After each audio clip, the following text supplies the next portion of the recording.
నిన్నటి రాక ఒక లెక్క, ఇప్పుడు ఈ సమ్మిట్ జరిగిన తర్వాత రేపటి నుంచి ఇంకొక లెక్క అని చెప్తున్నారు. అట్లా అంత పెద్ద మార్పుని ఎక్స్పెక్ట్ చేయొచ్చా ఇప్పుడు తెలంగాణలో? ఇదంతా షో పుట్టకమ్మ, ఇది ఒక ఫెయిల్యూర్ సమ్మిట్.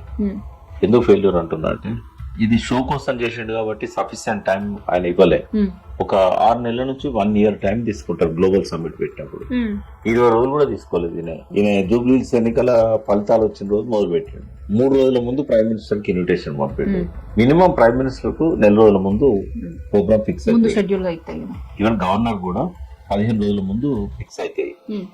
అప్పటికప్పుడు పంపిండు. తర్వాత ఒక్కొక్క మినిస్టర్ కు ఒక్కొక్క లెటర్ ఇచ్చి అందరు సీఎం లోకి పంపించిండు.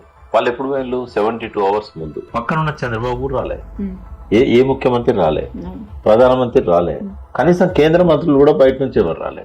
ఇప్పుడు ఇండస్ట్రీస్ కదా, మినిస్టర్ ఆఫ్ ఇండస్ట్రీ రావాలి కదా కేంద్ర ప్రభుత్వం నుంచి. కిషన్ రెడ్డి ఎప్పుడు ఇక్కడనే ఉంటాడు కాబట్టి, లోకల్ మంత్రి కాబట్టి ఆయన వచ్చాడు. దేనికైనా ముహూర్త బలం అంటారమ్మా. అంటే ముహూర్త బలం అంటే అయ్యగారు పంచాంగం కాదు. కేసీఆర్ గారు చెప్పారు నాకు ఒకసారి, ముహూర్త బలం అంటే మనం రోజు చూసి ఇది రాయగారు చెప్పేది ఇట్లా కాదు. ప్రతి దానికి కూడా ఒక పర్ఫెక్ట్ టైం అనేది ఉంటది, ఏ టైంలో పెట్టాలి అనేది. ఇప్పుడు పార్లమెంట్ జరుగుతూ ఉంటే ఆ టైంలో గ్లోబల్ సమ్మిట్ ఎవరైనా పెడతారా? ఎందుకంటే ఈ దేశ ప్రధాని, ఈ దేశంలో ఉన్న కేంద్ర మంత్రులు, ముఖ్యమైన పార్లమెంట్ సభ్యులు ఫండ్స్ తేవడానికి వాళ్ళ హెల్ప్ కూడా చాలా అవసరం. వీళ్ళందరూ పార్లమెంట్ సెషన్ లో ఉంటే ఇక్కడ సమ్మిట్ పెడితే వస్తారా వాళ్ళు? డేట్ డిసైడ్ చేసినప్పుడు ఎందుకు ఈ తొందర అంటే, ఖైరతాబాద్ ఎన్నికలు రాబోతున్నాయి, స్టేషన్ గన్పూర్ లో ఎన్నిక రాబోతుంది, ఇంకా 8 స్థానాలలో కూడా స్పీకర్ డిసిషన్ తీసుకుంటే మళ్ళీ ఎన్నికలు రావచ్చు. తర్వాత లోకల్ గా పంచాయతీ ఎన్నికలు అవుతున్నాయి. తర్వాత ఇమ్మీడియట్ గా ఎంపీటీసీలై, జెడ్పీటీసీలై, లోకల్ బాడీస్ అన్ని ఇమ్మీడియట్ గా వస్తాయి. మున్సిపాలిటీ ఎన్నికలు వస్తాయి.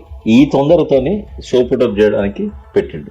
రెండవది ఏంటంటే, ఏదో అవుతుంది అని చెప్పి అక్కడ రేట్లు పెంచుతారు 4 సిటీలో. ఈయనకు సంబంధించిన వాళ్ళే ఎక్కువ ల్యాండ్స్ కొన్నారు. అక్కడ రేటు పెంచాలి టెంపరీగా. రిజిస్ట్రేషన్ కు ట్యాక్స్ ఇన్కమ్ వస్తుంది. జీతాలు ఇవ్వడానికి డబ్బులు లేవు, పెన్షన్లు ఇవ్వడానికి డబ్బులు లేవు. ఈ కథ అంతా, ఈ తొందరపాటు ఎందుకు అంటే గిత్త కథ ఉన్నది.